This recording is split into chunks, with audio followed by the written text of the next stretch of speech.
है आप सभी का डीडी न्यूज पर। आप देख रहे हैं मिड डे प्राइम। मैं हूं ऋतु वर्मा। अगले 1 घंटे में हम बात करेंगे देश भर की बड़ी खबरों की। बताएंगे कि दुनिया भर में कौन कौन सी खबरों पर है सबकी नजर, क्या चल रहा है खेल और अर्थ जगत में, और कुछ झलकियां फिल्म, कला और संस्कृति के क्षेत्र से भी। तो इन तमाम खबरों में आज हम बात करेंगे 5 राज्यों में जो चुनाव हो रहा है। 3 राज्यों में आज पहले चरण के साथ चुनाव खत्म हो जाएगा। पश्चिम बंगाल और असम में भी आज चुनाव के चरण के किस तरह का मतदान है, इस पर विस्तार से बात करेंगे। लेकिन उससे पहले नजर डालते हैं अभी तक की खास खबरों पर।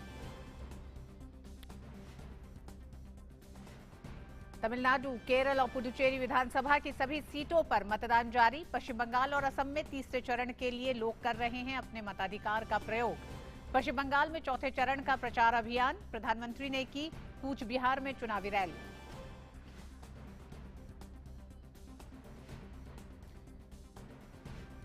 दिल्ली में आज रात 10 बजे से सुबह 5 बजे तक नाइट कर्फ्यू 30 अप्रैल तक रहेगा जारी।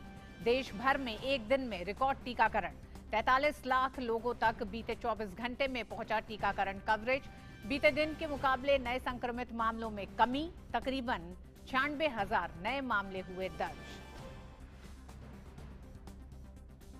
कोविड-19 से सबसे ज्यादा प्रभावित 3 राज्यों महाराष्ट्र, छत्तीसगढ़ और पंजाब के लिए केंद्र की 50 टीमें हुई रवाना। आज शाम केंद्रीय स्वास्थ्य मंत्री महामारी से प्रभावित देश के 11 राज्यों के स्वास्थ्य मंत्रियों के साथ करेंगे बैठक।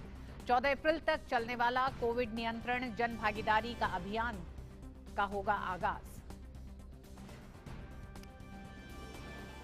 देश में अस्थिरता फैलाने वालों से रहे सतर्क। भाजपा के 41वें स्थापना दिवस पर प्रधानमंत्री ने किया आह्वान।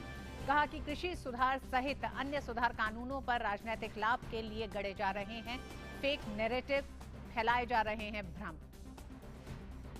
न्यायाधीश एनवी रमन्ना होंगे देश के 48वें मुख्य न्यायाधीश। राष्ट्रपति रामनाथ कोविंद ने दी मंजूरी। 24 अप्रैल को लेंगे शपथ।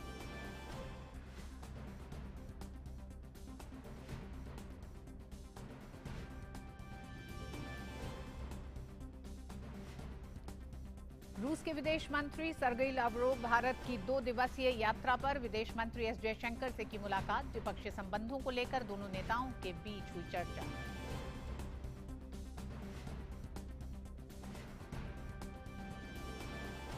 देश के 75वें स्वतंत्रता वर्ष के मौके पर विशेष रूप से आयोजित की गई ऐतिहासिक दांडी यात्रा का हुआ समापन कार्यक्रम में सिक्किम ने की शिरकत। उपराष्ट्रपति ने कहा, नमक आंदोलन के जरिए गांधी जी ने देश को दिखाई थी स्वतंत्रता की राह।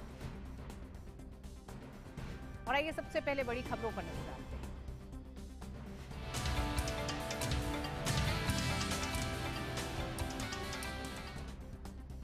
भारतीय जनता पार्टी के 41वें स्थापना दिवस पर दिल्ली स्थित भाजपा मुख्यालय में आयोजित समारोह के दौरान प्रधानमंत्री नरेंद्र मोदी ने देश भर के पार्टी कार्यकर्ताओं को संबोधित किया। उन्होंने कहा कि कोरोना के संकट काल में देश ने नए भारत का खाका खींचा और आत्मनिर्भर भारत अभियान की शुरुआत की। ये अभियान गांव, गरीब, किसान, मजदूर, महिलाओं और युवाओं का स्वयं का अभियान बन गया है। गरीब कल्याण योजना से लेकर वंदे भारत मिशन तक हमारे सेवा भाव को देश ने महसूस किया है। यही नहीं, इसी संकट काल में देश ने नए भारत का खाका खींचा और आत्मनिर्भर भारत अभियान शुरू किया। आज आत्मनिर्भर भारत अभियान गांव, गरीब का, किसान का, मजदूर का, दलित का, वंचित का, महिलाओं का, युवाओं का, हर किसी का स्वयं का एक प्रकार से अभियान बन गया है। आज भाजपा से गांव, गरीब का जुड़ाव इसलिए बढ़ रहा है क्योंकि आज वो पहली बार अंत्योदय को साकार होते देख रहा है। पीएम मोदी ने कहा कि बीते वर्षों में हमारी सरकार की कृषि से जुड़ी हर योजना के केंद्र में छोटे किसान रहे हैं। बीते वर्षों में हमारी सरकार की कृषि से जुड़ी हर योजना के केंद्र में छोटे किसान रहे। चाहे नए कृषि कानून हो, पीएम किसान सम्मान निधि हो, किसान उत्पाद संगठन की व्यवस्था हो, फसल बीमा योजना में सुधार करना हो, प्राकृतिक आपदा के समय किसानों को ज्यादा मुआवजा सुनिश्चित करना हो, हर खेत को पानी की योजना हो, या फिर यूरिया की नीम कोटिंग, ऐसे हर निर्णय का सबसे बड़ा लाभ देश के छोटे किसानों को हुआ है। उन्होंने राजनीतिक स्थितियों पर कटाक्ष किया और कहा कि देश में किसी एक वर्ग के लिए राजनीतिक फायदे और वोट बैंक के लिए काम करने पर सेकुलर कहा जाता है, जबकि सबको साथ लेकर चलने और सबके लिए काम करने पर कम्युनल कहा जाता है। सबका साथ, सबका विकास, सबका विश्वास के मंत्र ने आज इन परिभाषाओं को बदल दिया है।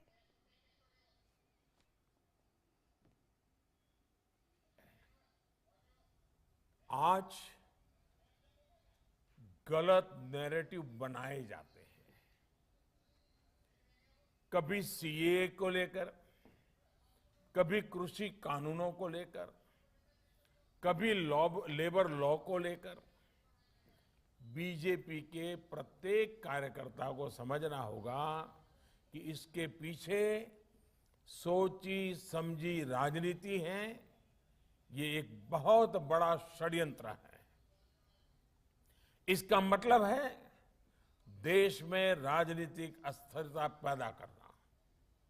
इसलिए देश में तरह तरह की अफवाहें फैलाई जाती हैं, भ्रम फैलाए जाते हैं, झूठ फैलाया जाता है, काल्पनिक भय की मायाजाल खड़ी कर दी जाती है। कभी कहा जाता है कि संविधान बदल दिया जाएगा, कभी कहा जाता है आरक्षण समाप्त कर दिया जाएगा, कभी कहा जाता है नागरिकता छीन ली जाएगी, कभी कहा जाता है किसानों की जमीन छीन ली जाएगी। ये सब कोरे झूठ होते हैं, लेकिन कुछ लोगों और संगठनों द्वारा इन्हें तेजी से फैलाया जाता है। हमें इस विषय में बहुत अधिक चौकन्ना रहने की जरूरत है। प्रधानमंत्री नरेंद्र मोदी ने सभी छात्रों, शिक्षक और अभिभावकों से बुधवार शाम परीक्षा पे चर्चा कार्यक्रम में जुड़ने का आह्वान किया। कल शाम को यानी कि 7 अप्रैल को शाम 7 बजे मैं परीक्षा पे चर्चा करूंगा। आप सभी इस चर्चा का हिस्सा बने। याद रखिए, 7 अप्रैल शाम 7 बजे। और मैं चाहूंगा अधिक से अधिक परिवार, अधिक से अधिक विद्यार्थी मित्र इस संवाद में जरूर जुड़े और उनसे भी मुझे कुछ फीडबैक मिले। आप भी अपने सुझाव भेजिए ताकि ये परीक्षा पे चर्चा और समृद्ध होती रहे, हमारी नई पीढ़ी को ये बातें कुछ काम आती रहें। उसमें मुझे आपकी मदद मिल जाएगी। छात्रों के लिए कुछ खास सुझाव देने के लिए प्रधानमंत्री नरेंद्र मोदी बुधवार यानी कल शाम 7 बजे छात्रों, शिक्षक और अभिभावकों के साथ बातचीत करेंगे। इस परीक्षा पे चर्चा कार्यक्रम के जरिए प्रधानमंत्री मोदी छात्रों को परीक्षाओं को लेकर होने वाला तनाव दूर करने के सुझाव देते हैं। दरअसल पीएम मोदी का परीक्षा पे चर्चा कार्यक्रम का मकसद यही है कि छात्र कैसे बोर्ड परीक्षाओं के तनाव को कम करें और किस तरह से आत्मविश्वास के साथ परीक्षा दें। प्रधानमंत्री मोदी ने इसके साथ ही एक वीडियो भी साझा किया है। उन्होंने सभी को कार्यक्रम से जुड़ने का आह्वान भी किया।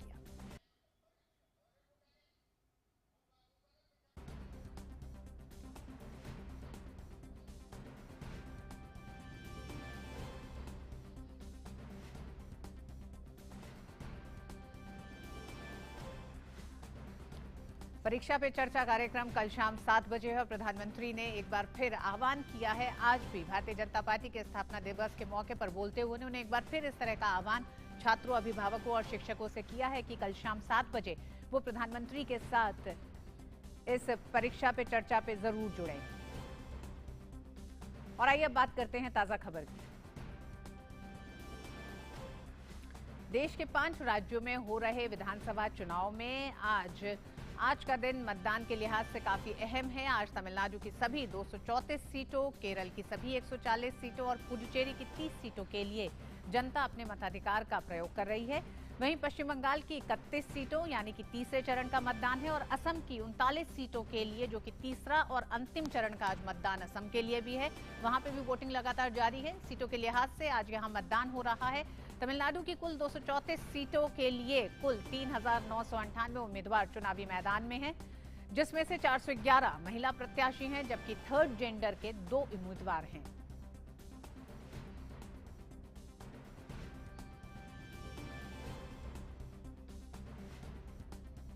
लोकतंत्र के इस पर्व में हर कोई बढ़ चढ़कर शिरकत कर रहा है। अभिनेता रजनीकांत और अभिनेता सह एमएनएम अध्यक्ष कमल हसन ने भी अपने वोट का इस्तेमाल किया।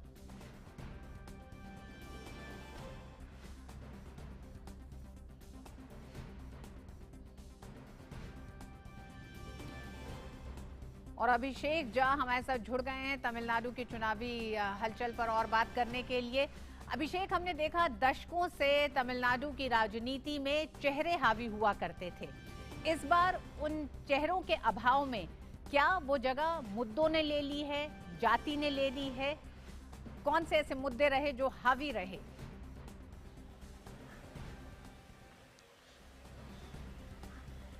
ऋतु, चेहरे तो जरूर हावी रहे, लेकिन इस बार भी चेहरे बेशक यहाँ पर चुनाव प्रचार नहीं है, लेकिन उनकी यादों को जो दोनों राजनीतिक ध्रुव हैं यहाँ पर, एआईडीएमके और डीएमके, उन्होंने पूरी तरीके से चुनाव में झोंका है। अम्मा की चर्चा प्रधानमंत्री भी करते रहे हैं, यहाँ के सारे जो लीडर्स हैं एआईडीएमके की तरफ के, वो भी करते रहे हैं। जो उनकी पर्सनैलिटी थी, जो उनकी सिंपैथी थी और जो उनका एक कल्ट फिगर था, मास में एक पॉपुलर नेता के रूप में, एक गरीबों के रूप में के वेलफेयर करने वाली महिला ग्रुप, उसको काफ़ी ज़्यादा यहाँ पर लोगों को याद दिलाया गया है। उधर करुणानिधि के उनके एडमिनिस्ट्रेटिव स्किल के बारे में, उनके पॉलिटिकल स्टारवर्टनेस, जो इतना बड़ा उनका एक कद्दावर शख्सियत के वो नेता रहे, उसको डीएमके के प्रेसिडेंट स्टालिन समेत जो तमाम डीएमके की साइड के लोग हैं उन्होंने याद किया है। तो वो चेहरे बेशक यहाँ से गायब है, लेकिन उनकी यादों को यहाँ पर ज़रूर मतदाताओं के बीच में रखा गया है। मुद्दों की बात करें तो 10 साल का एआईएडीएमके का शासन, जो कि अपने आप में एक तरीके से ऐतिहासिक रहा है, क्योंकि यहाँ पर तमिलनाडु के लोग ऑल्टरनेट पॉलिटिक्स में या ऑल्टरनेट गवर्नेंस में विश्वास करते रहे हैं और हर एक 5 साल पर यहाँ सरकार बदलने की एक परिपाटी रही थी। वो सिलसिला टूटा है और एआईडीएमके लगातार 10 सालों तक यहाँ पर सत्ता में रही है। क्या उसे एक तीसरा मौका भी यहाँ की जनता देगी, ये एक सवाल है। दूसरी तरफ 10 साल तक विरोध में बैठने के बाद डीएमके ने अपनी पूरी ताकत झोंक दी है इस चुनाव प्रचार में। इनफैक्ट अगर आप पोल अलायंस की बात करें तो ज़्यादा से ज़्यादा सीटें डीएमके ने अपने पास रखी हैं कि कल को अगर सत्ता में वो वापस आते हैं तो सत्ता की चाबी किसी छोटे दलों के पास या रीजनल या किसी इंडिविजुअल ग्रुप के पास ना रह के पूरी की पूरी कमान डीएमके के पास रहे। और 178 सीटों पर करीब वो चुनाव लड़ी है, जिसमें कि कुछ एक इंडिविजुअल्स और छोटी पार्टियां ऐसी हैं जो अपने दलों से आती हैं, लेकिन उन्होंने चुनाव प्रचार डीएमके के चुनाव चिन्ह पर ही लड़ा है। तो आप समझ सकते हैं कि एक डेस्परेशन और एक लास्ट डिच एफर्ट जिसे कहते हैं, पूरी ताकत डीएमके ने भी अपनी चुनाव प्रचार में लगाई है। जो एक तीसरा जो एक मोर्चा कहे या जिसने कम से कम सुर्खियां बहुत ज्यादा यहाँ पर बटोरी हैं, वो है कमल हसन, जिन्होंने मक्कल निधि मय्यम पार्टी के साथ खुद को इस बार चुनाव प्रचार में मुख्यमंत्री के चेहरे के तौर पर उतारा है। 2019 में जनरल इलेक्शन में उन्होंने चुनाव नहीं लड़ा था उनकी पार्टी ने, लेकिन काफ़ी ज़्यादा नाम ज़रूर यहाँ पर कमाया था। अब कमल हसन की जो फैन फॉलोइंग है, उनकी पार्टी को जो सुर्खियाँ मिली है, वो कितना ज़्यादा वोट बटोरने में कामयाब होते हैं, ये भी हमें देखना होगा। अभिषेक, देश के कई राज्यों में इस समय कोरोना के मामले बढ़ रहे हैं। ऐसे में तमिलनाडु, केरल, पुडुचेरी में आज पहले और अंतिम चरण का एक तरह से कह सकते हैं आज चुनाव संपन्न हो जाएगा। किस तरह का प्रशासन ने पूरा बंदोबस्त किया है मामलों को देखते हुए भी कोविड के, और साथ ही साथ लोग एक तरह से एक सुरक्षित वातावरण में आके अपना वोट दे सके, इसके लिए कितना प्रेरित लोगों को कर पाया प्रशासन?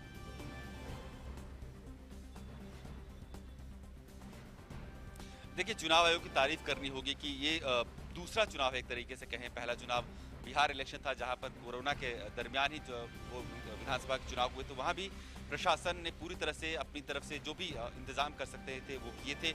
यहाँ की बात हम करें तो तमिलनाडु में भी आप देख सकते हैं कि चुनाव आयोग की तरफ से कम किसी तरीके की शिकायत नहीं आनी चाहिए। जो सैनिटाइजर है, सारे मतदाता जब बूथ पर पहुँचते हैं तो उन्हें सैनिटाइजर दिया जाता है, मास्क उन्हें मुहैया करवाया जाता है, प्लास्टिक के ग्लव्स है जो उन्हें दिए जाते हैं ताकि जो वोटिंग मशीन पे जो वो टच करें तो वो प्लास्टिक के ग्लव्स का इस्तेमाल करें और फिर वो बाहर आके उसे फेंक भी सकते हैं। तो इन सब चीज़ों का पूरी तरीके से अगर एडमिनिस्ट्रेटिव प्रशासनिक दृष्टि से कहें तो पूरी तरह से इंतजाम रखा गया है। सोशल डिस्टेंसिंग एक ऐसा क्षेत्र है जहां पर जनता को भी ज्यादा जागरूक होने की जरूरत है और यहां पर थोड़ी सी कमजोरी जरूर देखी गई है कि लोगों ने चुनाव और वोटिंग के दरमियान सोशल डिस्टेंसिंग का शुरुआत के 1 घंटे में तो ठीक ठाक से पालन किया, लेकिन उसके बाद वो जो धैर्य था वो लोगों का पूरा रहा नहीं और सोशल डिस्टेंसिंग एक कंसर्न यहाँ पर जरूर हो सकता है। बाकी शांतिपूर्ण मतदान रहा। अभी तक तमिलनाडु से किसी भी खबर नहीं आई किसी इनअप्रोप्रिएट या किसी वायलेंस की या कोई भी गलत अनफेयर प्रैक्टिस की। तो लार्जली तो इस राज्य में चुनाव शांतिपूर्ण और वायलेंस फ्री ही रहते हैं। मनी ट्रेल्स होता है और जो पैसे और शराब ये एक बहुत ये चीज़ है जो कि कैंडिडेट या अलग अलग राजनीतिक दलों के नेता मतदाताओं को लुभाने के लिए जिसका इस्तेमाल करते हैं। लेकिन चुनाव आयोग ने इस बार भी प्रशासनिक तौर पर पूरी तरीके से उस घेरे को उसको भी अच्छे से घेर के रखा है। तो अभी तक आप कह सकते हैं कि काफी ज्यादा फ्री फेयर और जो ट्रांसपेरेंट इलेक्शन प्रोसेस है वो इस स्टेट में की जानकारी हमें मिल रही है। अभिषेक अभी तक हमने देखा कि जब जब डीएमके सत्ता में आई तो कांग्रेस सहयोगी रही और केंद्र में कांग्रेस हुआ करती थी, लेकिन इस 10 साल से जब से भारतीय जनता पार्टी केंद्र में है, एआईएडीएमके का उसका साथ है, इस चुनाव में क्या कितना फर्क दिखाई दे रहा है? डीएमके के आक्रामक होने में, उसका सहयोगी अब केंद्र में नहीं है, तो इन सब चीजों का कितना असर वोटिंग पे भी क्या दिखाई देता है और साथ ही साथ क्या प्रचार के दौरान भी दिखाई दिया है?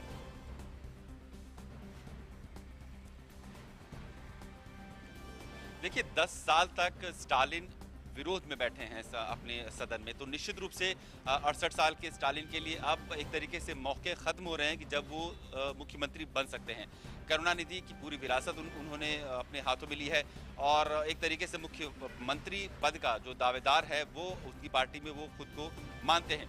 तो इस बार पूरी ताकत डीएमके ने अपनी तरफ से लगाई है। कांग्रेस का भी सहयोग रहा है। कांग्रेस को करीब 25 सीटें दी गई हैं, क्योंकि पिछली बार जितनी सीटें कांग्रेस को दी गई थी तो बहुत ज्यादा प्रदर्शन कांग्रेस का रहा नहीं था बेहतर। तो इस बार कांग्रेस भी एक छोटे अलाई के रूप में डीएमके के साथ है। डीएमके जो प्रेसिडेंट है उन्होंने अपने बेटे उदयनिधि मारन को भी चेन्नई से इलेक्शन में उतारा है। डायनेस्टिक पॉलिटिक्स का आरोप जरूर उन पर लगता रहा है, क्योंकि ये तीसरी जनरेशन है जो करुणानिधि के बाद जो कि चुनाव में आई है अपनी पार्टी का प्रतिनिधित्व करने के लिए। तो विरोधी दलों ने जरूर इस बात को बहुत ज्यादा मुद्दा बनाया कि डीएमके की पार्टी पॉलिटिक्स ही डायनेस्टिक है, लेकिन जो डीएमके है वो 10 साल के शासन को कुशासन के रूप में प्रचारित कर रही है कि डीएमके ने बहुत ज्यादा करप्शन किया है, यहाँ के मंत्री बहुत ज्यादा आरोपी रहे हैं बहुत ज्यादा करप्शन के मामलों में। तो दोनों तरफ से आप कहें तो जैसा होता है आमतौर पर राजनीतिक चुनाव प्रचार के दौरान आरोप प्रत्यारोप खूब चले हैं। एआईएडीएमके जहां पर अपनी हैट्रिक लगाने के लिए पूरी कोशिश कर रही है, एनडीए की तरफ से प्रधानमंत्री ने खुद और सारे बीजेपी के जो केंद्रीय मंत्री हैं, जो बड़े नेता है, वो यहाँ पर आए चुनाव प्रचार करने के लिए। डीएमके के लिए प्रियंका गांधी, राहुल गांधी और जो भी कांग्रेस की सेंट्रल लीडरशिप थी वो भी यहाँ पर आए प्रचार करने के लिए। तो बहुत ज़्यादा प्रतिष्ठित हो गया है तमिलनाडु का चुनाव और देखना होगा कि कौन बाजी मारेगा यहाँ। बहुत बहुत शुक्रिया अभिषेक। केरल के आज के मतदान और चुनावी समीकरण, माफ करिएगा, तमिलनाडु के आज के मतदान और चुनावी समीकरणों पर बात करने के लिए शुक्रिया अभिषेक। आइए रुख करते हैं केरल का। केरल में एलडीएफ यूडीएफ गठबंधन के बीच सत्ता की जोर आजमाइश जारी है, तो भाजपा मुकाबले को त्रिकोणीय बनाने के प्रयास में है। राज्य के 14 जिलों की सभी 140 सीटों पर कुल 957 उम्मीदवार चुनावी मैदान में हैं। शांतिपूर्ण और निष्पक्ष मतदान के लिए चुनाव आयोग ने पुख्ता इंतजाम किए हैं। केरल के मुख्यमंत्री और एलडीएफ गठबंधन के उम्मीदवार पिनाराई विजयन ने अपने मताधिकार का प्रयोग किया, तो वहीं भाजपा उम्मीदवार और मेट्रोमैन के नाम से मशहूर ई श्रीधरन ने आज अपने वोट का इस्तेमाल किया। उर्मिलेश हमारे साथ जुड़ गए हैं केरल से मतदाताओं के उत्साह और लोकतंत्र के पर्व के साथ ही। उर्मिलेश से सबसे पहले तो जानना चाहेंगे अभी तक का वोटर टर्नआउट किस तरह की क्या आ रहा है? क्या ट्रेंड ये वैसा ही है जैसा केरल में 5 साल पहले था या किसी तरह का कोई तब्दीली दिखाई दे रही है? जी बिल्कुल, अगर यहाँ पर जो है केरल की बात की जाए तो केरल में 2,76,00,000 जो मतदाता है वो 957 जो उम्मीदवार हैं उनके भाग्य का फैसला आज करने जा रहे हैं। ये लोकतंत्र का जो है सबसे बड़ा पर्व यहाँ पर है और तमाम जो यहाँ पर मतदान जो बूथ बनाए गए हैं उनको बहुत बेहतरीन तरीके से जो है यहाँ पर सजाया गया है। साथ ही जो है यहाँ पर दिन है, इस दिन आज के जो दिन है, इस दिन के काफ़ी बड़ा दिन है केरल के लिए, क्योंकि आने वाले 5 सालों का यहाँ पर तय होगा कि कौन केरल की जनता किसको जो है केरल के जो है सिरमौर बनाएगी, यहाँ पर किस पार्टी को यहाँ पर सत्ता सौंपेगी। आज का दिन इस हिसाब से बहुत अहम है। ऋतु, अभी तक अगर वोट परसेंट की बात की जाए तो इस समय गर्मी जरूर है, दिन में थोड़ा वोट मतदाताओं के जो मतदान करने जो लोग आ रहे हैं, भले वो रफ्तार थोड़ा यहाँ पर धीरे हुई है, क्योंकि सुबह के टाइम पर थोड़ा सा भीड़ भाड़ दिखाई दी थी, और शाम को अभी जो है अब 3 बजे के आसपास फिर भीड़ दिखाई दी, क्योंकि इस समय जो गर्मी है वो इस समय पीक पे पड़ी हुई है। साथ ही अगर मतदान प्रतिशत की बात करें तो लगभग जो हमें अभी तक बताया गया है, निर्वाचन आयोग की तरफ से जो बताया गया है कि 43% के आसपास अभी तक यहाँ पे जो है मतदान हुआ है। लिहाजा शाम आते आते ही मतदान कहीं ना कहीं जो है बढ़ेगा, क्योंकि यहाँ पर एक मतदान का जो एक रिकॉर्ड रहा है, हमारा जो केरल है देश का जो है सबसे साक्षर राज्य माना जाता है, तो लिहाजा यहाँ पर जो है जो मतदान प्रतिशत है वो शाम को आते आते कहीं ना कहीं पिछले वर्षों का सारे रिकॉर्ड तोड़ेगा। ऋतु, साथ ही अगर बात की जाए यहाँ पर एनडीए, यूडीएफ और एलडीएफ जो है यहाँ पर चुनावी मैदान में है, जहाँ एक तरफ जो है क्योंकि तीनों गठबंधनों की अपनी अपनी यहाँ पर जो चुनौतियाँ हैं, तीनों जो फ्रंट है उनकी अपनी अपनी यहाँ पर चुनौतियाँ हैं। एक तरफ जहाँ एलडीएफ है, सीपीएम अगुवाई वाले, उसकी एक चुनौती है कि वो जो है क्योंकि जिस तरीके से पूरे देश की स्थिति में है यहाँ पर जो है दोबारा आने की कोशिश कर रहा है, वहीं यूडीएफ में जो है ये कोशिश कर रहा है कि वो जो है वापस आए यहाँ पर सत्ता पर, वहीं एनडीए की कोशिश होगी तो किसी न किसी तरीके से यहाँ विधानसभा में पहुंचे। दूसरी बात सबसे बड़ी ये है ऋतु के अपने जो जैसे कि हमारे दर्शक जानते हैं कि इस बार कांग्रेस के जो नेता है राहुल गांधी, राष्ट्रीय नेता, वो भी जो है केरल से जो है लोकसभा में जो है प्रतिनिधित्व करते हैं। लिहाजा कहीं ना कहीं अगर बात की जाए तो तमाम जो बड़े नेता है उन नेताओं की आज यहाँ पर जो है साख दांव पे लगी हुई है। ऋतु, उर्मिलेश, इस पूरे चुनाव प्रचार के दौरान भी हम जानना चाहेंगे क्या आपको दिखाई दिया, हालांकि एलडीएफ यूडीएफ के बीच ही सत्ता रही है केरल में, लेकिन क्या इस बार लगता है कि अप्रत्याशित नतीजे आ सकते हैं? बीजेपी सीटों के लिए नहीं, जमीन मजबूत करने के लिए चुनावी मैदान में है।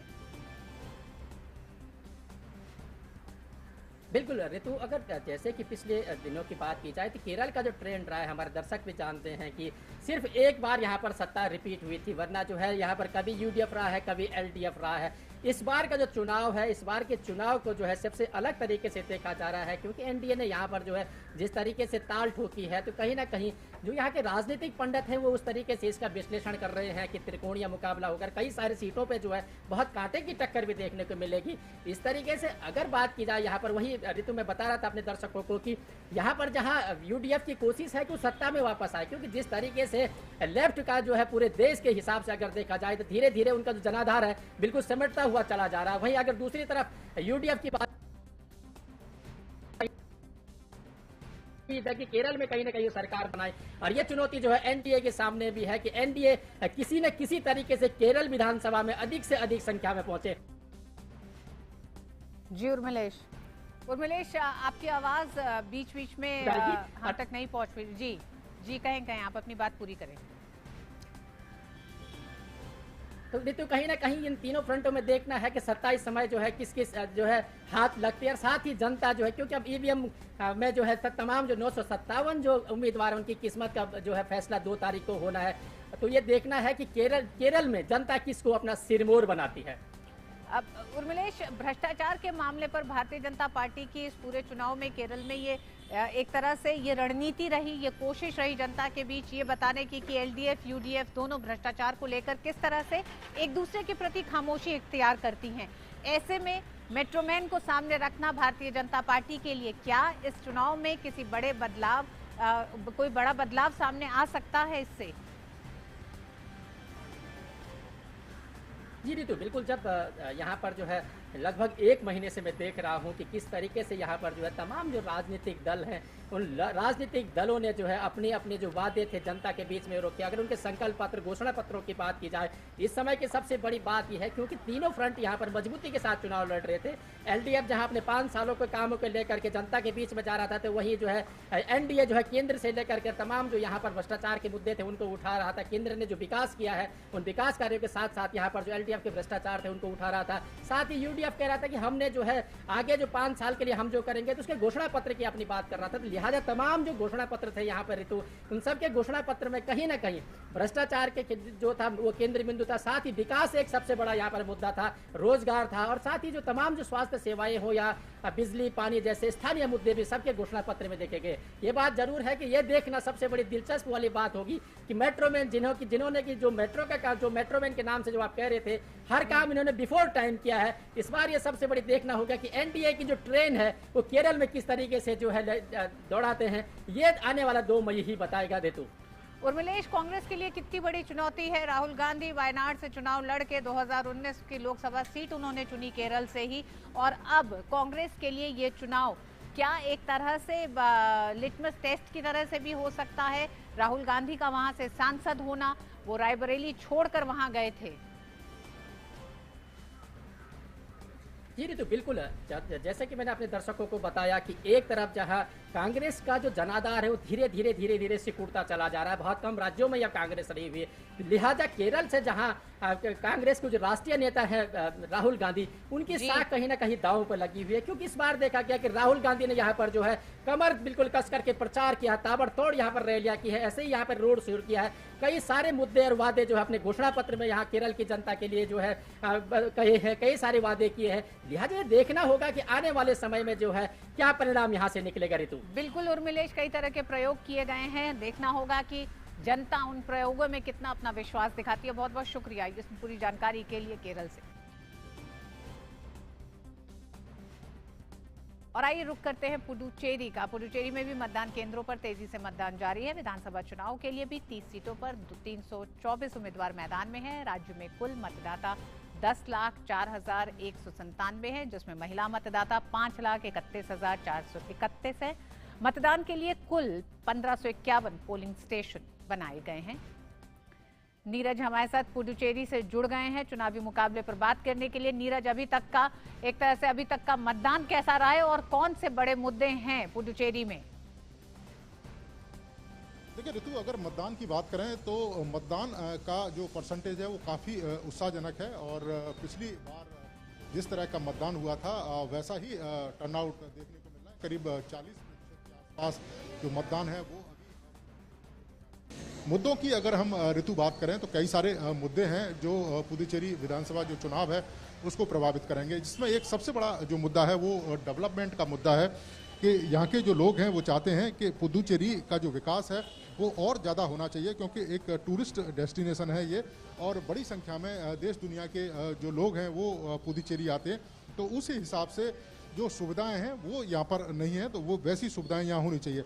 इसके साथ ही अगर आपने देखा होगा, भारतीय जनता पार्टी ने जब अपना मैनिफेस्टो जारी किया था तो उन्होंने इसी बात को लेकर ऋतु फोकस किया था और ये कहा था कि वो बेस्ट जो मैनिफेस्टो है जिसका नाम उन्होंने दिया था, जिसमें ये कहा था कि बिजनेस हब के रूप में इसको पुडुचेरी को डेवलप करेंगे, और इसके अलावा एजुकेशन हब के रूप में करेंगे, स्पिरिचुअल हब के रूप में इसे डेवलप करेंगे, और टूरिज्म हब के रूप में इसे डेवलप करेंगे। इसके साथ ही अगर हम एजुकेशन की बात करें, एजुकेशन एक बड़ा इशू है, क्योंकि जो यहाँ के जो छात्र हैं वो चाहते हैं कि मेडिकल का कॉलेज है और इंजीनियरिंग कॉलेज है वो यहाँ पर और होना चाहिए, क्योंकि जिस तरीके की आबादी लगातार बढ़ रही है उस हिसाब से जो एजुकेशन संस्थान हैं वो उतनी पर्याप्त मात्रा में नहीं है।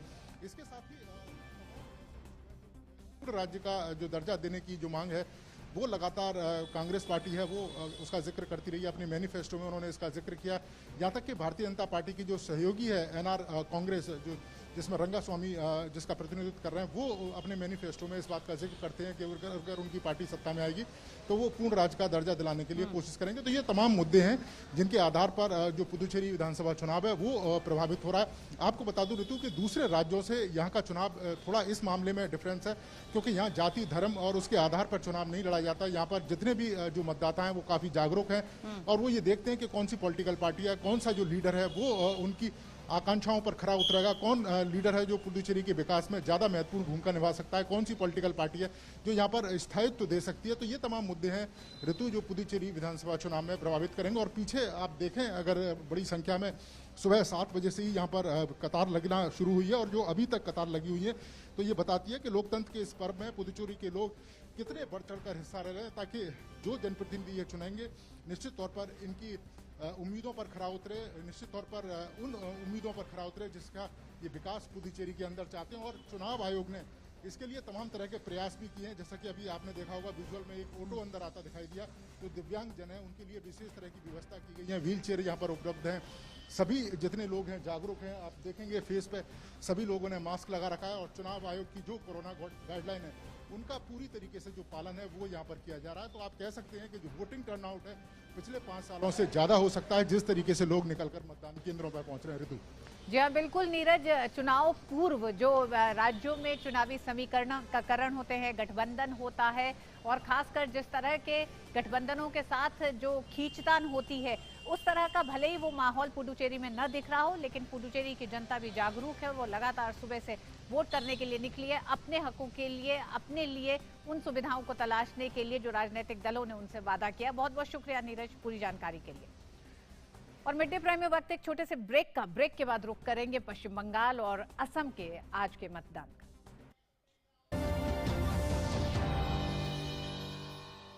घर की सारी चीजें महंगी हो जरूरी है, उम्दा हो बहुत जरूरी है, लेकिन घर का जो सीमेंट है ना वो बहुत उम्दा होना चाहिए। जैसे वंडर सीमेंट, भाई उसकी क्वालिटी और टेक्नोलॉजी के चर्चे हैं वर्ल्ड में। आप हमारे घर कॉन्ट्रैक्ट ले लीजिए। मैं कॉन्ट्रैक्टर नहीं वकील हूँ। वंडर सीमेंट, जब भी आए भला कर जाए।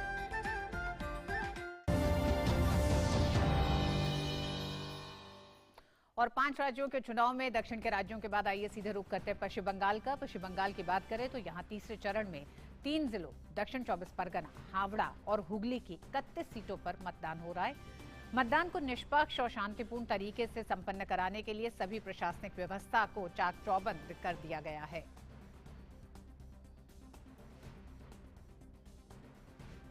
रमा हमारे साथ जुड़ गई हैं पश्चिम बंगाल की इस 30 सीटों पर तीसरे चरण के मतदान पर और बात करने के लिए। रमा, सबसे पहले तो जानना चाहेंगे जो हिंसा की भी जो कुछ घटनाएं आ रही हैं और वोटिंग सुबह से अभी तक किस तरह से है, क्योंकि 2 चरणों में हमने देखा है कि एक तरह से लोग एक बड़ी संख्या में निकलकर लोगों ने वोट करा है। पिछले रिकॉर्डों को एक तरह से पहले चरण में तो तोड़ा था, लेकिन दूसरे चरण का मतदान जो था, जो पिछले इससे पहले चुनाव हुए थे उसी के इर्द गिर्द था। तो इस चरण में अभी तक की वोटिंग कैसी है?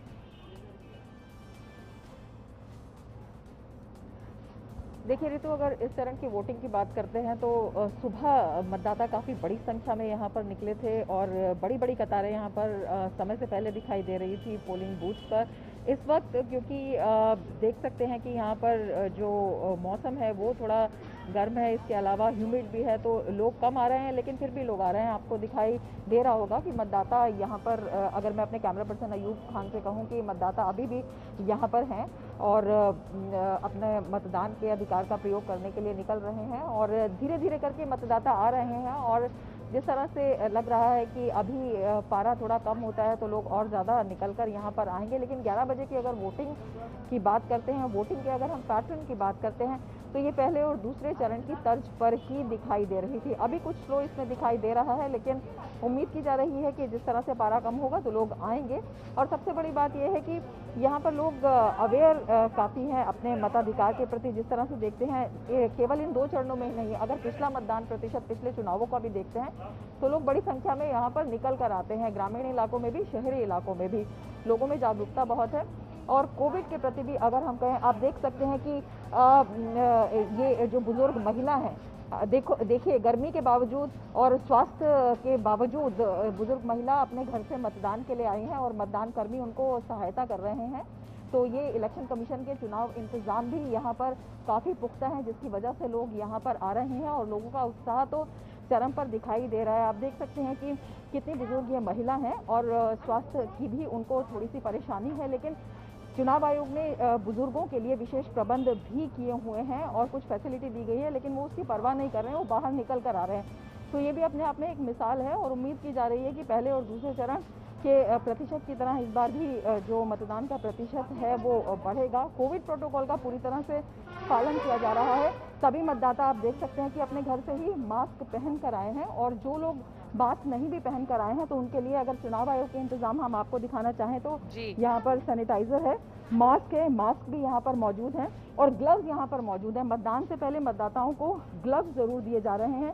थर्मल स्कैनर आप यहाँ पर देख सकते हैं मतदान कर्मी के हाथ में है, तो उनकी चेकिंग भी की जा रही है और लास्ट आवर कोविड से संबंधित पेशेंट के लिए भी रखा गया है कि अगर वो आना चाहते हैं तो पीपीई किट्स यहाँ पर हैं, पहनकर वो मतदान कर सकते हैं। तो पूरे पुख्ता प्रबंध चुनाव आयोग की तरफ से भी हैं और यहाँ पर जो मतदाता हैं उनमें भी अवेयरनेस काफ़ी दिखाई दे रही है। तो कह सकते हैं कि उत्सव का माहौल है यहाँ पर। चुनाव के प्रति कुछ डिफ़िकल्टीज़ हैं उनको लेकर, लेकिन उनको नज़रअंदाज सब मतदाता यहाँ पर कर रहे हैं। सिक्योरिटी की आपने बात की है, पहले से ही ये पूरी जो 31 सीट है इन्हें संवेदनशील घोषित किया गया है और कई लेयर की सिक्योरिटी यहाँ पर है। उसके बावजूद भी ऑब्जर्वर्स जो हैं वो लगातार गश्त कर रहे हैं और जिन भी इलाकों से अगर कुछ इस तरह की खबरें आती हैं तो वहाँ पर उपयुक्त कार्रवाई ऋतु की जा रही है। बेहद महत्वपूर्ण यही है कि लोग बड़ी संख्या में निकल कर आ रहे हैं क्योंकि यहाँ पर जो चुनावी लड़ाई है वो इस बार काफ़ी दिलचस्प है। अगर मैं 24 परगना में इस वक्त हूँ और यहाँ की 16 सीटें हैं वो काफ़ी क्रूशल है। टीएमसी का वो गढ़ रही हैं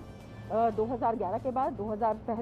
2011 से पहले यहाँ पर कांग्रेस और लेफ्ट का आधिपत्य हुआ करता था। 2011 में ममता बनर्जी ने इसे अपना गढ़ बनाया, लेकिन इस बार कड़ी टक्कर बीजेपी उसे देती हुई दिखाई दे रही है और कई जगहों पर कांग्रेस, वामदल और अब्बास सिद्दीकी का सेक्युलर फ्रंट वो भी लड़ाई को कई सीटों पर, सभी सीटों पर नहीं लेकिन कई सीटों पर ट्रायंगल बनाने की कोशिश कर रहा है।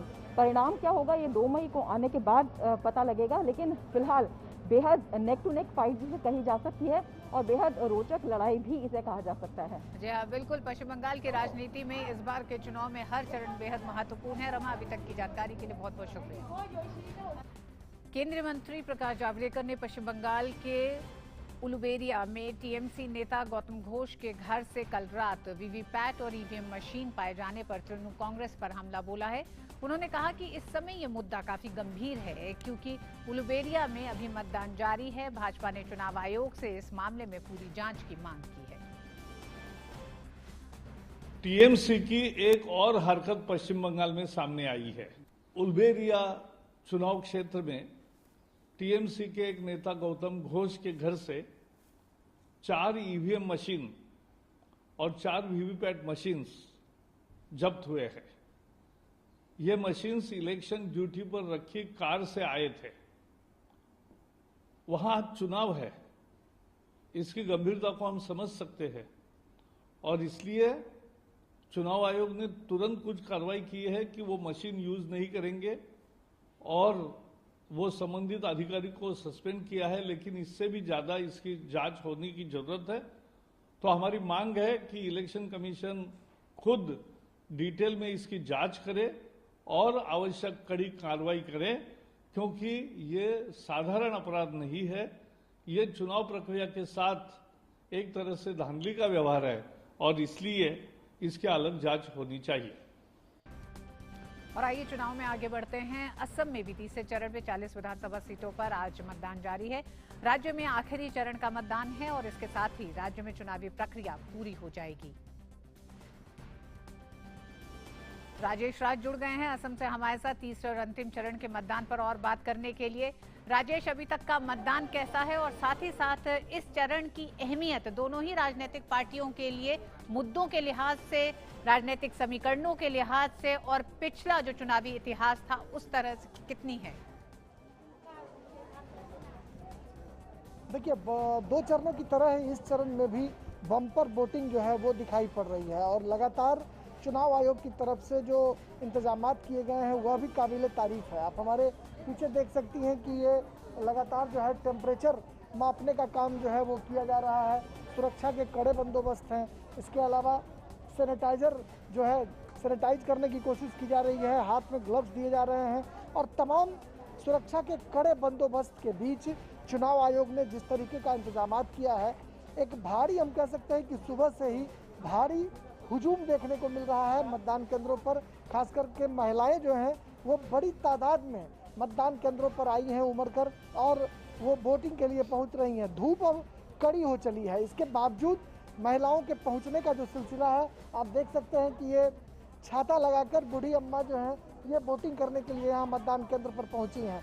तो हम कह सकते हैं कि महिलाओं की अच्छी खासी तादाद जो है वो दिखाई पड़ रही है। यहाँ पर जिस विधानसभा क्षेत्र में मैं अभी मौजूद हूँ, ये जलुकबाड़ी विधानसभा निर्वाचन क्षेत्र है, जहाँ पर राज्य के स्वास्थ्य मंत्री हेमंत बिश्व शर्मा यहाँ से विधायक हैं और उन्होंने इसी मतदान केंद्र पर वोटिंग भी करी है। और यह निर्वाचन क्षेत्र गुवाहाटी से बिल्कुल सटा हुआ है। कामरूप डिस्ट्रिक्ट है, जो कामरूप रूरल डिस्ट्रिक्ट ये कहा जाता है। और यहाँ पर मतदाताओं की अच्छी खासी भीड़, अच्छी खासी तादाद देखी जा सकती है। और आपने जहाँ तक मुद्दों की बात की और पॉलिटिकल पार्टी के इतिहास की बात की, तो निश्चित तौर पर पिछली मर्तबा कांग्रेस और बदरुद्दीन अजमल दोनों अलग अलग चुनाव मैदान में थे। इस बार दोनों साथ चुनाव मैदान में हैं। एक नया समीकरण, एक नए समीकरण के सूत्रपात की उम्मीद, खासकर 2 चरणों में। यह जो पूरा इलाका बोडो प्रभावित जो इलाका रहा है, चाहे वो कोकराझार की बात करें, बक्सा डिस्ट्रिक्ट की बात करें, तामुलपुर की बात करें, जहाँ पर बोडो इशूज़ के सवाल पर लगातार कभी आंदोलन होते रहे थे, हिंसा प्रभावित जो है वो इलाका था, वहाँ पर बोडो टेरिटरी रीजन बनाकर कहीं ना कहीं इस आंदोलन को, हिंसा को ख़त्म करने की कोशिश जो है भारत सरकार के द्वारा की गई, जिसकी वजह से जो बोडो का पूरा इलाका है वो कहीं ना कहीं हिंसा की राह छोड़कर शांति और प्रगति की राह पर पहुंच पाया है। तो हम कह सकते हैं कि एक बोडो इशूज़ का सवाल, असम में बाढ़ की समस्या, असम में हिंसा की समस्या, इन तमाम समस्याओं को से निजात दिलाने के वायदे के साथ बीजेपी दोबारा सत्ता में आने की कोशिशों में लगातार जुटी हुई है। जबकि कांग्रेस ने एरी चोटी का यहाँ पर जोर लगाया है। कांग्रेस की ये कोशिश है कि अपनी खोई ज़मीन को वापस किया जाए। 15 साल तक उसके स्टॉलवर्ट लीडर तरुण गोगोई सत्ता में रहे, उसके बाद सत्ता उनकी चली गई और फिर वो चाय बागान के मजदूरों के सवाल पर, बेरोजगारों को बेरोजगारी देने के सवाल पर, रोजगार देने के वायदे के साथ कांग्रेस जो है वो एरी चोटी का जोर लगा रही है। और कांग्रेस ने बदरुद्दीन अजमल के साथ जो अपना गठबंधन किया है, उसकी वजह से ऋतु, खास करके अल्पसंख्यक बहुल इलाकों में जो मतों का बिखराव पिछली बार हुआ था, जिसकी वजह से बीजेपी को सीधा फायदा मिला था, वह बिखराव इस बार नहीं देखने को मिल रहा है। वह ध्रुवीकरण वहाँ पर दिख रहा है। अब देखना होगा कि भारतीय जनता पार्टी के जो कोर वोटर हैं, उनका कितना ध्रुवीकरण हो रहा है और कितनी मुस्तैदी के साथ वो वोटिंग कर रहे हैं। बहरहाल वोटिंग टर्नआउट ये कहता है कि सत्ता विरोधी लहर बिल्कुल राजेश, देखना दिलचस्प होगा इन 40 सीटों के लिए या दूसरे और तीसरे चरण की जो सीटें हैं उनको एक तरह से वोटों के बिखराव को कम करने के लिए कांग्रेस ने एक नया प्रयोग किया है। वो प्रयोग भारतीय जनता पार्टी को कितनी चोट करेगा ये देखना दिलचस्प होगा चुनावी नतीजों में। अभी तक के लिए बहुत बहुत शुक्रिया पूरी जानकारी के लिए। और आइए नजर डालते हैं अन्य राष्ट्रीय खबरों पर।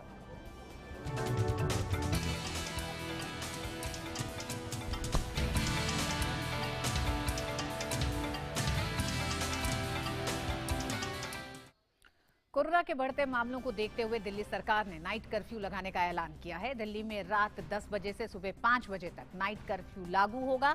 आज रात से ही नाइट कर्फ्यू का फैसला लागू होगा और ये नाइट कर्फ्यू 30 अप्रैल तक जारी रहेगा। नाइट कर्फ्यू के लिए दिल्ली सरकार की ओर से गाइडलाइंस जारी की गई हैं। इसके तहत यातायात पर किसी तरह की कोई रोक नहीं होगी। सार्वजनिक वाहन जैसे बस, ऑटो, टैक्सी को तय समय के बाद उन्हीं लोगों को लाने और ले जाने की इजाजत होगी जिन्हें इस दौरान छूट प्रदान की गई है। इसके साथ ही राशन, किराना, फल, सब्जी, दूध, दवा से जुड़े दुकानदारों को ई पास बनवाना होगा, जिसके बाद वो अपनी सेवाएं जारी रख सकते हैं। अगर कोई व्यक्ति वैक्सीन लगवाने जाना चाहता है तो उसे छूट मिलेगी, लेकिन ई पास लेना होगा। इसके अलावा वैध टिकट दिखाने पर एयरपोर्ट, रेलवे स्टेशन और बस अड्डे आने जाने वाले यात्रियों को छूट दी जाएगी। साथ ही बस, मेट्रो, ऑटो को तय समय के दौरान उन्हीं लोगों को लाने ले जाने की इजाजत होगी जिनको कर्फ्यू के दौरान छूट है। प्रिंट और इलेक्ट्रॉनिक मीडिया को भी ई पास के जरिए ही मूवमेंट की इजाजत होगी। साथ ही आईडी कार्ड दिखाने पर private doctor, nurse, paramedical staff को भी छूट मिलेगी। कोरोना वायरस के बढ़ते मामलों और होने वाली मौतों को देखते हुए केंद्र सरकार ने 3 राज्यों में 50 उच्च स्तरीय स्वास्थ्य टीमों को रवाना कर दिया है। ये टीमें महाराष्ट्र, पंजाब और छत्तीसगढ़ भेजी गई हैं, जहां कोरोना वायरस की दूसरी लहर के कारण हालात बेकाबू हो गए हैं। महाराष्ट्र के लिए 30, छत्तीसगढ़ के लिए 11 और पंजाब के लिए 9 टीमों को रवाना किया गया है। हर टीम में एक संक्रामक रोग विशेषज्ञ और पब्लिक हेल्थ एक्सपर्ट मौजूद है। ये टीम राज्यों की कोरोना के खिलाफ की पूरी तैयारी की समीक्षा करेगी।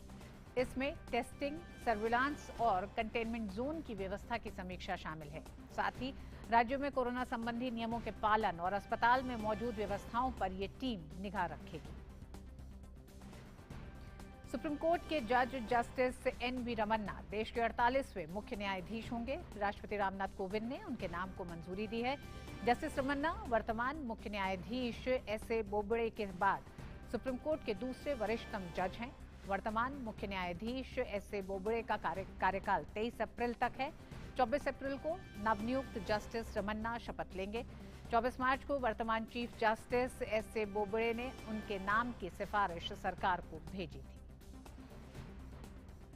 रूस के विदेश मंत्री सर्गेई लावरोव भारत की 2 दिवसीय यात्रा पर है। रूसी विदेश मंत्री की यात्रा दोनों देशों के बीच द्विपक्षीय संबंधों के महत्वपूर्ण पहलुओं पर चर्चा करने और अगले भारत रूस वार्षिक शिखर सम्मेलन की तैयारियों की समीक्षा करने का एक विशेष अवसर है। रूसी विदेश मंत्री अपनी यात्रा के दौरान विदेश मंत्री एस जयशंकर के साथ उन्होंने वार्ता की। Despite the COVID pandemic, I'm very glad to see we've actually sustained our contacts in this period. Prime Minister Modi and President Putin have held 4 telephonic conversations last year, besides taking part in the virtual summits of G20, BRICS and SCO. My colleague, the Defense Minister, had paid 2 visits to Moscow. I was there myself in September. Our Foreign Office consultations were held. So it really, the sense that, our relationship has kept going through the pandemic speaks a lot for the strength of the relationship. As I said, we are cooperating today very closely in multilateral forums, especially now in the UN Security Council, but also in the SCO, BRICS, G20 and RIC. America के जलवायु दूत John Kerry ने पर्यावरण मंत्री प्रकाश जावड़ेकर से मुलाकात की। दोनों नेताओं के बीच क्लाइमेट फाइनेंस, संयुक्त शोध एवं सहयोग सहित कई मुद्दों पर चर्चा हुई। गौरतलब है कि 22 से 23 अप्रैल के बीच जलवायु परिवर्तन पर अमेरिकी राष्ट्रपति जो बाइडेन द्वारा आयोजित शिखर सम्मेलन और इस वर्ष के अंत में संयुक्त राष्ट्र जलवायु परिवर्तन सम्मेलन से पहले जॉन केरी की इस यात्रा को बेहद महत्वपूर्ण माना जा रहा है। और आइए अब देखते हैं अर्थ जगत से जुड़ी कुछ खबरें।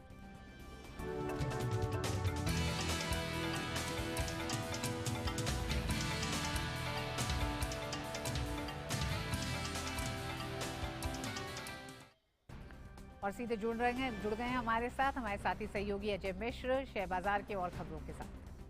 धन्यवाद रितु। कल काफ़ी गिरावट देखी गई थी क्योंकि जो कोरोना के जो मामले हैं वो लगातार बढ़ते जा रहे हैं और इस वजह से एक तरफ जहां पर अमेरिका में बाजार ऑल टाइम हाई पे पहुंच गए हैं, लेकिन भारत में इसका असर नकारात्मक देखने को मिला। आज अगर हम बात करें तो खरीदारी के साथ शुरुआत की है। शेयर बाजार में आज खरीदारी के साथ कारोबार की शुरुआत हुई। कल की तेज गिरावट के बाद निवेशकों ने मौके का फ़ायदा उठाते हुए आज खरीदारी की। सेंसेक्स सबसे थोड़ी देर पहले 145 अंकों पर 49,350 पर कारोबार करता हुआ नजर आया। निफ्टी करीब 70 अंकों की तेजी के साथ 14,700 के करीब कारोबार कर रहा था। अदानी पोर्ट्स में आज 9% की तेजी देखी गई क्योंकि ये एक एक्विजिशन कर रहा है और इसको लंबे अवधि के लिए बेहतर माना जा रहा है। उधर Asian paints, UPL, JSW steel में भी तेजी देखी गई। इस वक्त अगर हम देखें तो सेंसेक्स नेगेटिव में जा चुका है, यानी वोलेटाइल बाजार काफ़ी खरीदारी के साथ शुरुआत हुई थी, लेकिन अभी फिलहाल 49,000 के आसपास कारोबार करता हुआ बीएसई सेंसेक्स, बैंक निफ्टी में गिरावट इस वक्त नज़र आ रही है। जो सबसे ज़्यादा बढ़ने वाले शेयर्स हैं उसमें Adani ports, Tata construction, Asian paints, JSW और यूपीएल शामिल हैं। ग्रासिम में गिरावट दिख रही है। IndusInd bank, HCL technology, power grid corporation, ICICI bank में भी मुनाफा वसूली का दौर इस वक्त दिखाई दे रहा है। साल 2020-21 में विदेशी पोर्टफोलियो निवेश के तहत 2,74,000 करोड़ रुपए से ज़्यादा इस देश में आए। अप्रैल और सितंबर महीने को अगर छोड़ दें 2020 के, तो हर महीने निवेशकों का जो रुझान है वो भारतीय शेयर बाजार में दिखाई दिया, यानी भविष्य को लेकर के जो निवेशक हैं वो उत्साहित नजर आते हैं। सरकार ने एफपीआई निवेश के नियमों में ढील भी दी, जिसका फायदा भी बाजार को मिला। इस साल भी करीब 10% की जीडीपी विकास दर का अनुमान है, जिसकी वजह से बाजारों में निवेश का रुख जारी रहने की उम्मीद है। आज ये सरकार ने आधिकारिक आंकड़े जारी किए हैं। उधर बाजार नियामक सेबी ने साफ किया है कि शेयर बाजार में सूचीबद्ध कंपनियों को एमडी और सीईओ के पद को अलग ही करना होगा और इसकी समय सीमा बढ़ाई नहीं जाएगी। दिसंबर 2020 तक बाजार में लिस्टेड कंपनियों में से केवल 53% ने ही इस आदेश का पालन किया था। कंपनियों को 1 अप्रैल 2020 को ही इस आदेश का पालन करना ज़रूरी था, लेकिन कई सिफारिशों और अनुशंसाओं के बाद इस डेडलाइन को 2 साल यानी 1 अप्रैल 2022 तक के लिए बढ़ा दिया गया था। सेबी चेयरमैन अजय त्यागी ने CII के एक फंक्शन में कहा कि कॉरपोरेट गवर्नेंस को बढ़ावा देने के लिए ये कदम ज़रूरी है और कंपनियों को इसका पालन करना ही होगा। व्यापार प्राइम में आज के संग में सिर्फ इतना ही। अजय इन तमाम खबरों के धन्यवाद। और आइए अब बात उन खबरों की जो दुनिया भर में सुर्खियों में छाई हुई है।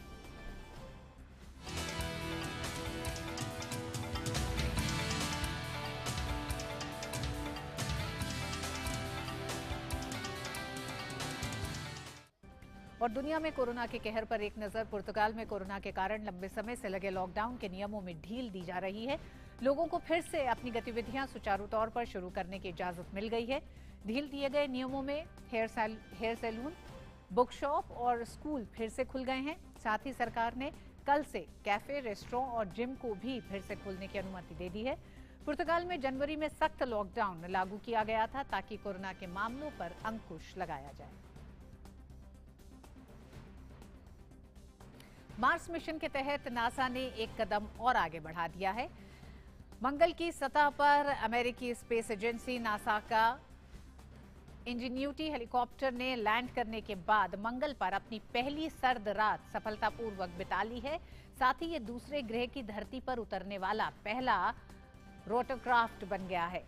नासा ने कहा है कि इंजेन्यूटी मार्स हेलीकॉप्टर ने लाल ग्रह मंगल पर अपनी पहली सर्द रात काट ली है, जो नासा के लिए बड़ी सफलता है। मंगल ग्रह की रात बेहद सर्द भरी होती है। गुजरात में 25 दिनों तक चलने के बाद दांडी यात्रा का आज समापन हो रहा है। उपराष्ट्रपति वेंकैया नायडू दांडी यात्रा के समापन समारोह में मुख्य अतिथि के तौर पर शामिल हुए, जहां उन्होंने दांडी में प्रार्थना मंदिर में जाकर बापू को श्रद्धांजलि अर्पित की और दांडी यात्रियों से बातचीत भी की।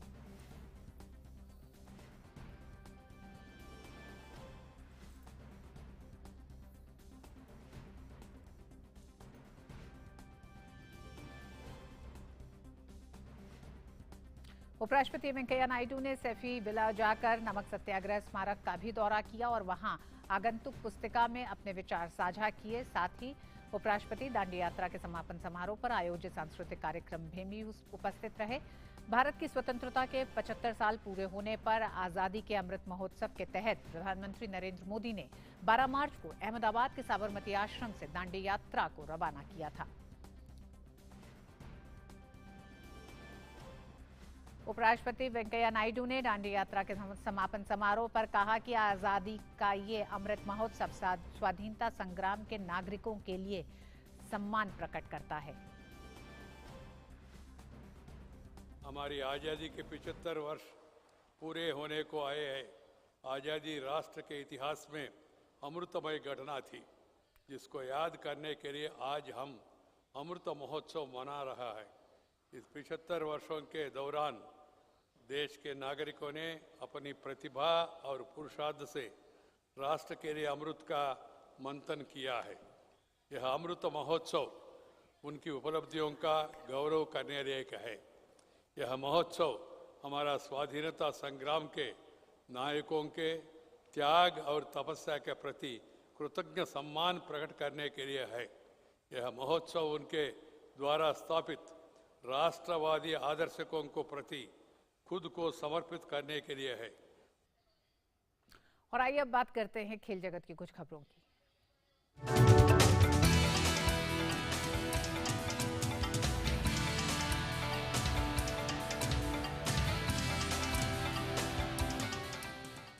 और खेल की खबरों के साथ जुड़ गए हमारे साथी सहयोगी मुकेश जी। मुकेश, क्या खबरें खेल जगत से? बहुत बहुत शुक्रिया ऋतु। हम सबसे पहले बात करेंगे ओलंपिक की। तो आधुनिक ओलंपिक खेलों की शुरुआत को आज 125 साल पूरे हो गए हैं। आज ही के दिन 1896 में आधुनिक ओलंपिक खेलों की एथेंस में शुरुआत हुई थी। 10 दिनों तक चले इन खेलों में 14 देशों के 241 एथलीट्स ने 43 स्पर्धाओं में हिस्सा लिया था।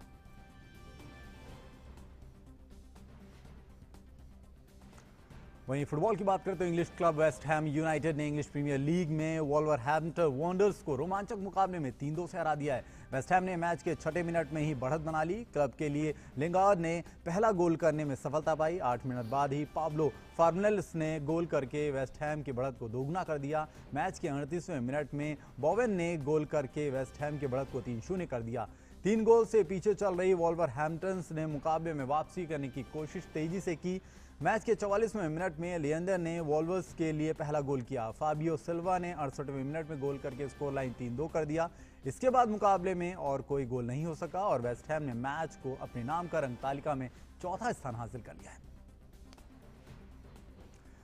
वहीं चैंपियंस लीग फुटबॉल में आज के क्वार्टर फाइनल मुकाबलों की शुरुआत होने जा रही है। अंतिम 8 के पहले लेग में यूरोप के तो दिग्गज क्लब स्पेन के रियल मैड्रिड का सामना इंग्लैंड के लिवरपूल से होने जा रहा है। लिवरपूल के लिए मौजूदा सत्र उम्मीद के अनुरूप नहीं रहा है। इंग्लिश प्रीमियर लीग में मौजूदा चैंपियन होने के बावजूद टीम शीर्ष 4 में स्थान बनाने के लिए लगातार संघर्ष कर रही है। हालांकि टीम इस साल प्रमुख खिलाड़ियों की चोट से भी परेशान रही है। दूसरी तरफ स्पेनिश दिग्गज रियल मैड्रिड का प्रदर्शन शानदार रहा है। टीम ला लीगा में तीसरे स्थान पर है और खिताब की दावेदारी में बनी हुई है। रियल और लिवरपूल के बीच पिछली बार 2018 के फाइनल में आमना सामना हुआ था। उस मुकाबले में रियल ने जीत हासिल की थी। ऐसे में लिवरपूल की कोशिश उस मुकाबले का बदला लेने की भी होगी।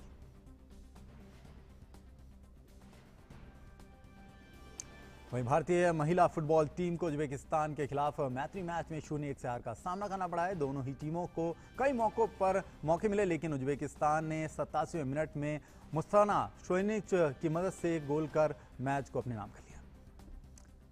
तो खेल प्राइम में इतना ही। आगे की खबरों के लिए सीधे चलते हैं ऋतु के पास। बहुत बहुत शुक्रिया मुकेश इन तमाम खबरों के लिए खेल जगत से।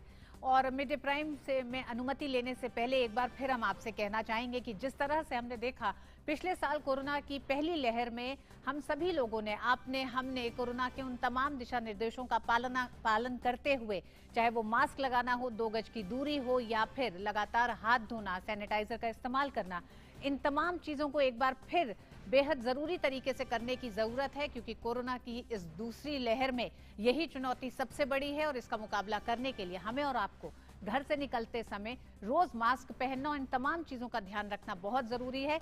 हम भी स्टूडियो से बाहर जाने से पहले अपने आप को एक तरह से प्रोटेक्ट करते हुए, कोरोना से संक्रमण से बचाते हुए मास्क पहन के निकल रहे हैं, इसलिए भूलिएगा मत। घर से बाहर निकलें तो मास्क जरूर लगाएं और 2 गज की दूरी का पालन जरूर करें। मिड डे प्राइम में बस इतना ही। नमस्कार।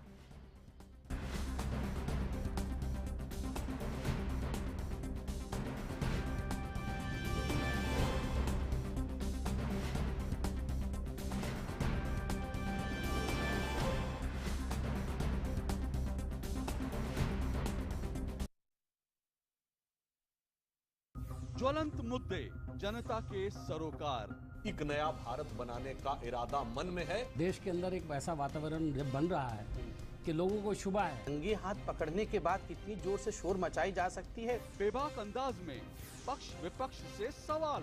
आप उस संसद के प्रति जवाब दे है ना। ये नैरेटिव देता कि वहाँ पर पैलेस से बच्चों को मारा जा रहा है, ये नैरेटिव ही गलत है। फेक न्यूज फैलाने की इजाजत मैं 2 टूक में किसी को नहीं दूंगा। न फेक न्यूज न झूठ, बात सिर्फ 2 टूक। सोमवार से शुक्रवार रात 9 बजे सिर्फ डीडी न्यूज पर।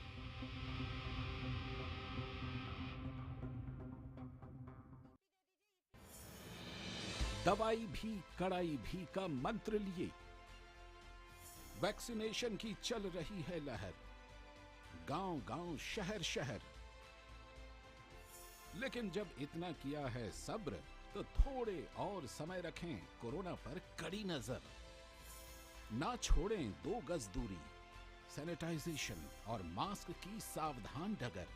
रहें इस खतरे से सचेत हर प्रहर। कोरोना को हराना है तो मास्क जरूर लगाना है। Mask up India.